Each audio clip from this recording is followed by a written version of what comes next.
साल हजारों बच्चे घर छोड़ते हैं और घर छोड़ते समय वो अनप्रिपेयर्ड होते हैं अपनी लाइफ को जीने के लिए, जिंदगी को खुद से जीने के लिए। जिसका मतलब है कि they don't know how to do laundry.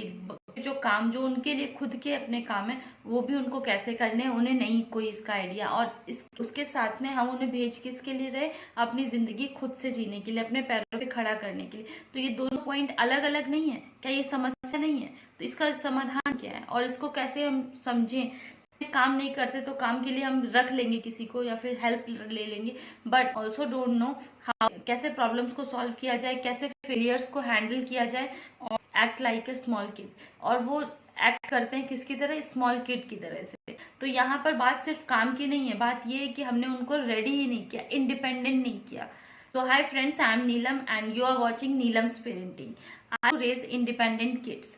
So before starting the video, I just subscribe this channel and hit the bell icon so you will get the notification when I upload any video. ये parenting एक ऐसा Hindi channel जहाँ पे मैं बात करती हूँ parenting के नए एस्पेक्ट्स को लेकर के, जिससे आगे आने वाले चैलेंजेस को हमारे बच्चे अच्छे से फेस कर सके, जहाँ आप सीखते हैं और अपना बच्चों का रिलेशनशिप बहुत अच्छा बना सकते हैं, बहुत अच्छी बॉन्डिंग कर सकते हैं। So let's start this video. For starting the video, I want to say that the greatest gift, हम सब अपने बच्चों को बहुत अच्छा कोई ना कोई गिफ्ट देना चाहते हैं जो उनके लिए हमेशा के लिए काम है। क्या ये पॉसिबल है?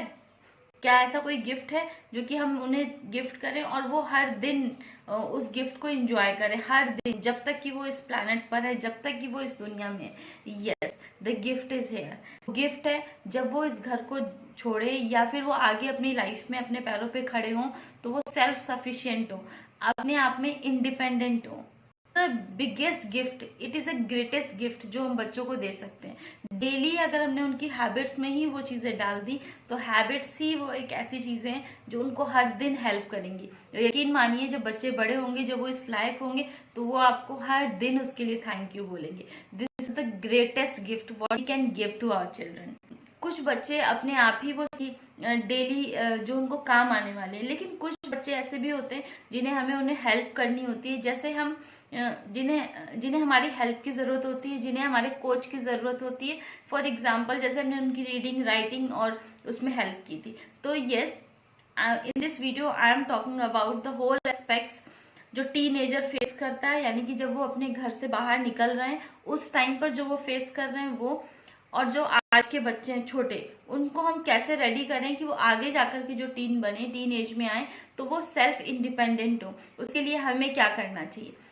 मैं बात कर रही हूँ बार बार इंडिपेंडेंट चाइल्ड की। तो इंडिपेंडेंस का मतलब हम सब लोगों को सही पता नहीं। एक्सरसाइज करते हैं, थोड़ी सी मेहनत आपको भी करनी होगी। आप गूगल पे अभी जाइए इस वीडियो को पॉज करके and try to find out the meaning of independent. उसका मीनिंग एक बार फाइंड आउट कीजिए। You to go to the Google and type the independent and try pause this video. If you find so type in the comment box. अगर आपने इस video को अभी pause किया था तो मुझे कमेंट में लिख के बताइए आपने क्या मीनिंग ढूंढा। सो कि आप इसमें पार्टिसिपेट करें, आप जाएं और खुद से ढूंढिए। आप बहुत ही एक्टिव फेज में होना बहुत जरूरी है। सबको बहुत एक्टिव होना होगा अगर हम चाहते हैं कि कोई भी इंफॉर्मेशन, कोई भी चीज जो भी हम सुन रहे हैं, पढ़ रहे हैं, वो डीप में जाए, वो हमारे अंदर रह जाए, वो हम सीख जाए। तो उसके लिए हमें बहुत एक्टिव पार्टिसिपेशन चाहिए होगा। आई होप कि आपने इसका मीनिंग देखा होगा। Meaning is free from external control and free from outside control. क्या इसका मीनिंग हुआ? हमें क्या लग रहा था और इसका एक्चुअल मीनिंग क्या है? सबको चाहिए कि बच्चों को डिसीजन लेने दें, उनको चॉइसेस करने दें और उसका जो नतीजे हैं वो उनको फेस करने दें। छोटी छोटी चीजें भी हो सकती हैं और वो बड़ी भी हो सकती हैं। फॉर एग्जाम्पल हम उन्हें याद ना दिलाएं कि आपका होमवर्क बचा हुआ है, हम उन्हें हमेशा उनके लिए रेडी नहीं रहें, हम उनके नाक कान आंख मुंह नहीं बने। It's really very important. आप मुझे कमेंट में बताइएगा कि कई बार ऐसा आपके साथ भी हुआ है, आपने कई बड़े लोगों को देखा हो जो कि अच्छी खासी एज में, but they don't know how to tackle life. तो ये छोटे छोटे से काम, इसका ये जरूरी है कि हम उन्हें दें और ये रिस्पॉन्सिबिलिटी को वो फेस करें। हम उनके नाक का नाक नहीं बने कि हम उनके लिए देख ले रहे हैं कि यहाँ पर गड्ढा है, यहाँ पे परेशानी है, हम उन्हें बचा रहे हैं। आप हमेशा उनके साथ नहीं रहेंगे, भले ही आपको लग रहा है कि आप हमेशा। लाइफ में एक ऐसा फेज जरूर आता है जहां पर उन्हें खुद से चैलेंजेस फेस करने होते हैं। हो सकता है आप फिजिकली उनके साथ प्रेजेंट है बट इमोशनली स्ट्रांग होने के लिए जरूरी है कि वो इस बात को एक्सेप्ट करें, खुद से चॉइसेस करें और उसके जो नतीजे हैं, उसके जो रिजल्ट आने वाले हैं उसको वो देखें, तो वो समझेंगे ना कि उसका रिजल्ट मैटर करते हैं।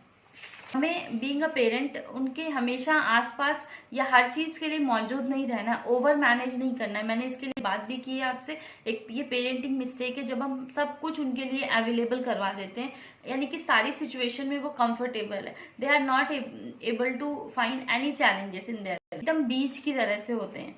बीज को सही अमाउंट में सनलाइट वाटर मिले तो वो बहुत अच्छे से फ्लरिश होता है, बहुत अच्छे से उगता है। सेम उसी बीज को बहुत कम अमाउंट में पानी मिले, बहुत कम अमाउंट में सनलाइट मिले तो अगेन वो बहुत अच्छे से फ्लरिश नहीं होता है। So what is most important कि उस बीज को सही अमाउंट में सनलाइट भी मिले और सही अमाउंट में उसे पानी भी मिले। अगर हम उसी बीज में बहुत सारा पानी डाल दें, बहुत सारे सनलाइट दें उसको, तो उसमें से कोई बीज जर्मिनेट होगा ही नहीं, उसमें से पौधा टू फ्लरिश, और वो बहुत आगे चल के कोई फ्लरिश नहीं होने वाला, बहुत अच्छे से मुस्कुराने वाला नहीं है। सेम विथ अगर उसे बहुत कम पानी मिले और बहुत कम सनलाइट मिले, अगेन वो जर्मिनेट नहीं होगा, वो फ्लरिश भी नहीं होगा।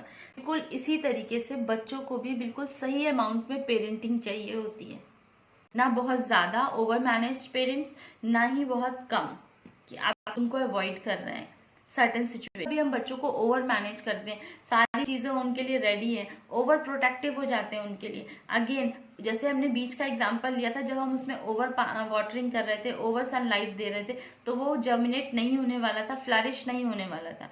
Same with our kids also not going to flourish. Balance approach लेनी होगी एज अ पेरेंट, बजाय इसके कि हमें उन्हें थोड़ी सी छूट देनी होगी, थोड़े से डिसीजन डिपेंडेंस देनी होगी, जहां पर वो आकर के अपने लिए खुद से चॉइसेस कर सके। बैलेंस अप्रोच लेनी होगी being a parent, should not over manage them. हमें उन्हें थोड़ी सी इंडिपेंडेंस देनी होगी और जिससे कि वो चॉइसेस कर सके उन रिस्ट्रिक्शंस के साथ में या फिर चीजों के साथ में। तो इस बात को पूरी तरह से मानती हूँ कि हो सकता है कि आज के टाइम पर बच्चे इस बात को नहीं समझ रहे हो, नहीं जान रहे हो कि व्हाट इज इंडिपेंडेंस और उसकी इंपॉर्टेंस क्या है। वो आपसे बार बार बोलें कि आप मेरे लिए ये वर्क कर दीजिए। अपनी लाइफ में शुरू में ही कुछ अच्छी आदतों को सीख लेने से वो आगे की अपनी एडल्टहुड की जर्नी के लिए बहुत अच्छे से तैयार हो जाते हैं। एक अच्छी जर्नी के लिए वो रेडी है, क्योंकि ये लाइफ स्किल्स है जो हमेशा ही काम आने वाली है। जैसे आज हम सब लोग बड़े हो गए तो हम सब इंडिपेंडेंट हैं और ये एक बेसिक स्किल्स की तरह से हम देख रहे हैं, तो क्यों ना हम यही स्किल्स उन्हें पहले से ही सिखाएं। बच्चे आज नहीं तो कल अपनी जिंदगी में खुद से फैसले लेंगे ही, इंडिपेंडेंस फैसले लेंगे ही। लेकिन अगर हमने उन्हें पहले ही सिखा दिया कि यस इंडिपेंडेंस चॉइस, आप इंडिपेंडेंट हैं, तो उन्हें ये समझ में आएगा कौन सी चॉइसेस हैं जो मुझे खुश करती हैं, किस तरह के डिसीजंस मुझे लेने चाहिए और कौन से डिसीजंस हैं जिन्हें मुझे बेटर करने की कोशिश करनी चाहिए। आज बहुत सारे लाइफ कोच हमें आसपास दिख रहे हैं, वो उनकी जरूरत हमें सिर्फ इसीलिए हो रही है क्योंकि बचपन में वो चीजें हमें नहीं दी गई, हमें वो सिखाया ही नहीं गया कि कैसे हम बेटर चॉइसेस कर सकें। हम ये मैटर करती हैं। जब हमने ये चीजें बड़े होके सीखी, उस टाइम पे हमारे पास और भी चीजें थी। यानी कि आज के टाइम पे तो हम एडल्टहुड को, एक बच्चा अगर 19-20 साल का है तो हम उसे मैच्योर समझने लगते हैं। तो मैच्योरिटी तब आएगी जब उसमें वो सारे इंग्रेडिएंट होंगे, इंडिपेंडेंस उसने कभी चॉइसेस की हो। क्या होगा कि बच्चे अगर 19-20 साल में आके, 22-23 साल में आके पहली बार कोई डिसीजन ले रहे हैं, तो उसके चांसेस बहुत ज्यादा होंगे कि वो जो डिसीजन उन्होंने लिया है, जो चॉइसेस उन्होंने किए, हो सकता है वो उनके लिए परफेक्ट ना हो, क्योंकि वो फर्स्ट टाइम है, तो वो भी उन्हें भी नहीं पता है। और इस टाइम पे कन्विंस करना, क्योंकि हम पेरेंट्स हैं, हमारे इंटेंशंस अच्छे हैं, हम उन्हें ये कन्विंस नहीं कर पाते, क्योंकि ये स्किल है, ये धीरे धीरे आएगी। I hope you get it. जिस आत्मसम्मान की बात कर रहे हैं, सेल्फ स्टीम की बात कर रहे हैं, वो सेल्फ स्टीम तभी आती है जब हम अच्छे डिसीजंस लेते हैं, कुछ अच्छे डिसीजंस हमने अपने लिए लिए हों। तो ये तभी पॉसिबल है जब किसी को भी अपने फैसलों पर पूरी तरह से भरोसा हो, अपने डिसीजंस पे भरोसा हो। तो ये कब होगा? जब हमने उन्हें इंडिपेंडेंटली रेज किया। और ये पेरेंट्स की रिस्पॉन्सिबिलिटी भी है कि हमें थोड़ी सी उन्हें लिबरेशन देनी है और उन्हें उनके लिए उनके आंख कान मुंह नहीं बनना है। जो बुक्स होती है उसमें सिर्फ इंफॉर्मेशन होती है, नॉलेज जो होती है, नॉलेज सिर्फ हमारे एक्शंस के थ्रू आती है, जब हम उसे करते हैं। एक्शन का मीन्स है जब हम कोई भी काम को कर रहे हैं। जो चिल्ड्रन होते हैं वो खुद से चीजों को सीखना शुरू करते हैं, take risk and become a better person. I am sharing you few tips आप फॉलो करेंगे तो श्योर आपको हेल्प मिलेगी इंडिपेंडेंट बच्चों को बनाने में या फिर रेज करने में। Here are the tips. The first one is learn how to step back.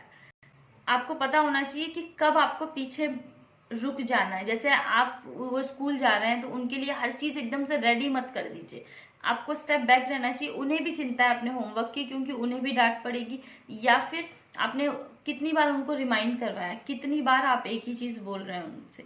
तो थोड़ा the mindset of the coach, यानी कि आप पेरेंट्स से एक कोच की तरह से उनसे बिहेव कर सकते हैं। अगर बच्चे थोड़े से बड़े हैं, इससे उन्हें हेल्प मिलेगी, दे कैन अंडरस्टैंड कि हाँ कोई मुझे सिखा सकता है, बता सकता है, बट करना तो मुझे ही है। Kids to problem solve.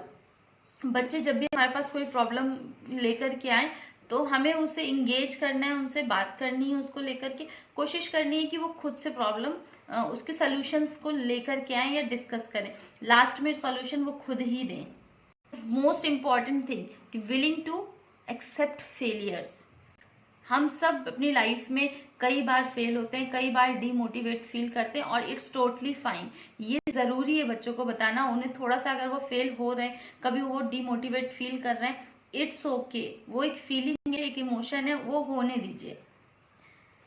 Kids started own chores. वो बच्चों को अपने काम को करने दीजिए, अपने कामों को स्टार्ट करने दीजिए करने। उससे कुछ नहीं होने वाला, ये बेसिक स्किल्स है। और बिल्कुल इससे कोई फर्क नहीं पड़ता अगर बच्चे खुद से अपना काम कर रहे हैं कि आप उनसे कम प्यार करते हैं। लेटर ऑन वो आपको उसके लिए थैंकफुल बोलेंगे, जब वो देखेंगे कि डिफरेंस इससे क्या होता है। जब वो अपने काम खुद से करेंगे तो वो बहुत सेटिस्फाइड फील करेंगे आगे जाके, और वो जो छोटी छोटी प्रॉब्लम जो आती हैं डेली की लाइफ में वो नहीं उन्हें फेस करनी होगी।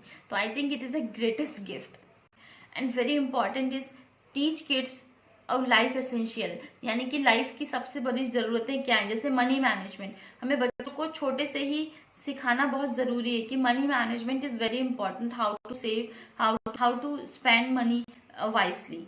फॉर टुडेज वीडियो, ये वीडियो थोड़ा सा लंबा हो गया, आई कैन अंडरस्टैंड, लेकिन ये टॉपिक बहुत इंपॉर्टेंट है। आपको ये वीडियो कैसा लगा मुझे जरूर बताइए, कमेंट कीजिए मुझे। और अगर आप इस वीडियो को देख रहे हैं तो रियली इट्स मैटर्स अलॉट। मैंने कई बार बोला, being a parent and ready to learn new things, it's really a very challenging, कह सकती हूँ, it's a big thing. Yeah thank you for watching this video, like this video and share with your family and friends.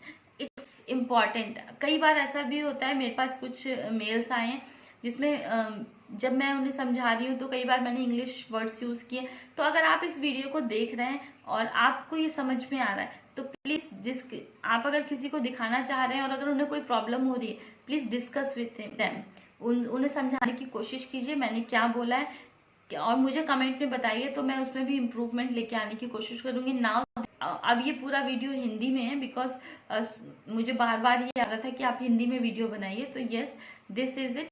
I hope you enjoy this video. If yes, please hit the like button. Thank you so much. मैं मिलती हूँ आपसे next video में। मुझे जरूर बताइए आपकी क्या राय है इस बारे में।